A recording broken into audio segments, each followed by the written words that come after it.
आई एवढं सगळं प्लॅन करतोय पण बॉसला आवडेल ना? नाही म्हणजे मला ना तिला नाराज करायचं नाहीये.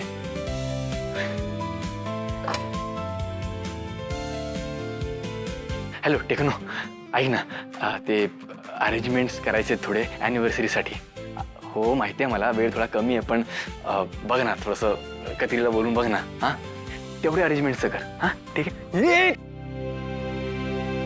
अरे काय काय काही नाही. अरे लिस्ट आहे ना कसली तरी, दाखव तरी मला. तू का बघतेस? सरप्राईज आहे ना तुझ्यासाठी. अरे पण माझी मदतच होईल ना. मग कसलं सरप्राईज? बरं ठीक आहे ठीक आहे, पण कुठे यायचंय, किती वाजता यायचंय ते तरी सांगशील की नाही?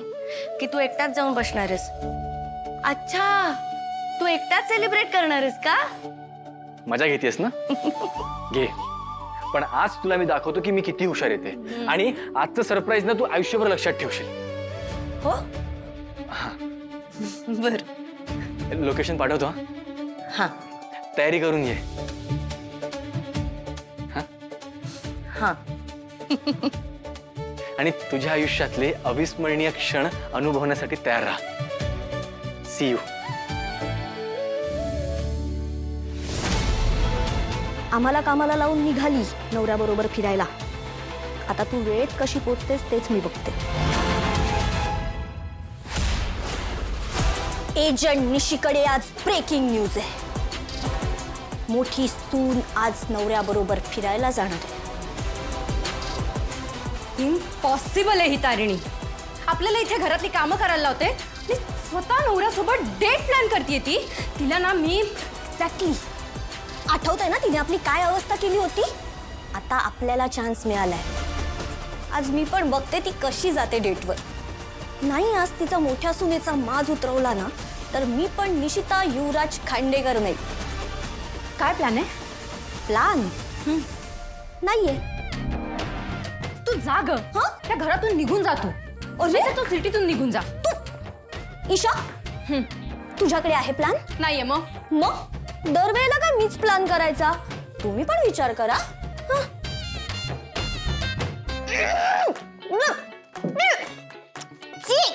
काय हे? Green tea good for metabolism.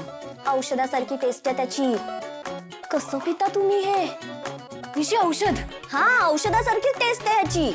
ऐक, आपण आजारी पडायचं. जर आता घरातलं कोणी आजारी पडलं तर मोठी सून तिच्या डेटवर कशी जाणार?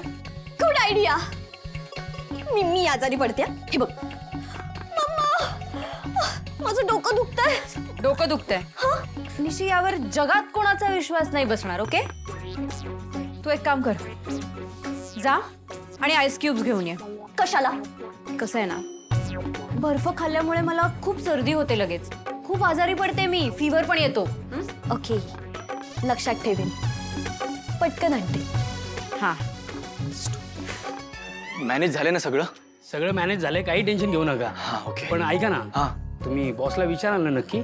हा म्हणजे प्रयत्न करणार आहे. काय कारण काय सांगून बोलवणार आहे बॉसला? माझ्या आणि माझ्या बाबांमधले गैरसमज दूर केले यासाठी थँक्यू ट्रीट म्हणून तिला मी बोलवणार आहे. जसं की कोणाला कळणारच नाहीये. तिला माहिती सुद्धा नाहीये. म्हणजे तुम्ही, मी, आजी आणि नमा यांच्या पलीकडे कोणाला माहितीच नाहीये ना. म्हणजे त्यांनी तिला सांगण्याच्या आत मी तिला माझ्या मनातलं सांगून टाकेल. खपला टेक्नो.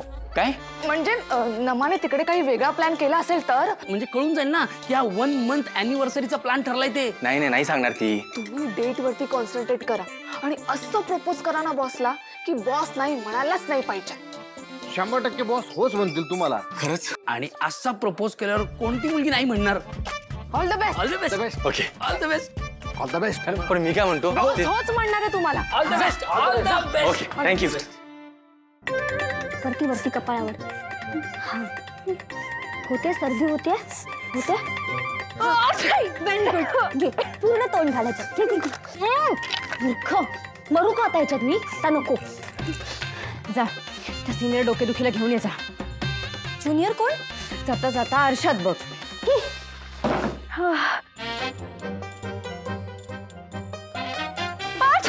तारीण ताई, ताई या. ताई बघा. डायरेक्ट ताई. हो ताई, तुम्ही ताई आहात. ताई सुनबाईची काय अवस्था झाली आहे? काय होतं ईशा? सर्दी झाली आहे तिला. सकाळपासून नाक गळतंय तिचं. अगं पण कशी काय झाली सर्दी? मोठ्या सुनबाई, अहो सर्दी आहे ती कशीही होऊ शकते. पण आता तुम्ही मोठ्या सुनबाई आहात ना, मग तुम्ही हिची काळजी घ्या, तिला बघा, काही औषध हवंय का, डॉक्टरांकडे न्या. डॉक्टर, आय हेट डॉक्टर निशी. म्हणजे डॉक्टरांचीच तशी काही गरज नाहीये. तुला तर औषधं माहितीच असतील ना. तू बघ काहीतरी काळजी घे हा तिची. ठीक आहे, मी एक काम करते, डॉक्टरांशी बोलते, त्यांना विचारून तुला गोळ्या देते आणि मग मी निघते. मला जरा बाहेर जायचंय. अच्छा, बाहेर? हो, बाहेर जायचंय जरा. मी औषध घेऊन येते. आलेच. Good acting. बिचारी, कर अजून कर. बिचारी, हे बिचारी. घे. काय आहे?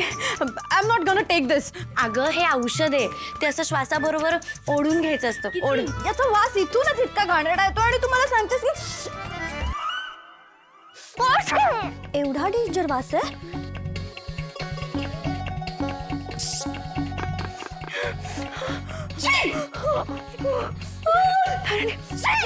हे घे.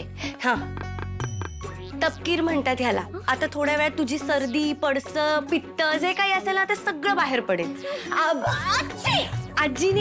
आजीनी सांगितलेला उपाय हा.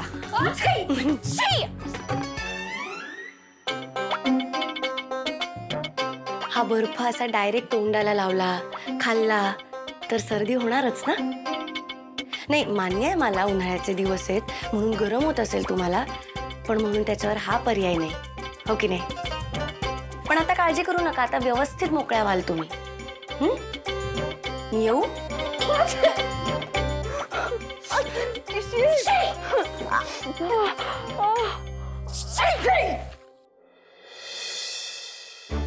अरे 1 मंथ अॅनिव्हर्सरी सुद्धा किती स्पेशल होऊ शकते हे केदार जिजूकडनं शिकायला पाहिजे.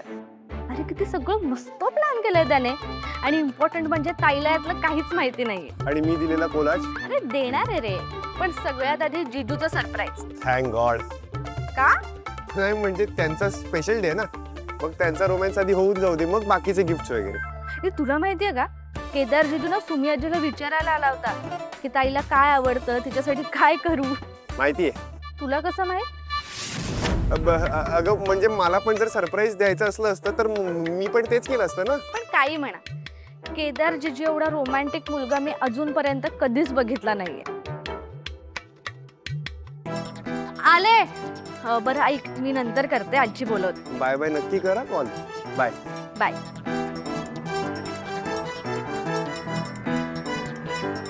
केदार जिजूंसारखा रोमॅन्टिक मुलगा इथे अॅनिव्हर्सरीची आठवण करून दिली आम्ही, सगळं प्लॅन करून देतोय आम्ही. आय होप आता केडी सर तिथे जाऊन प्रपोज तरी करतील.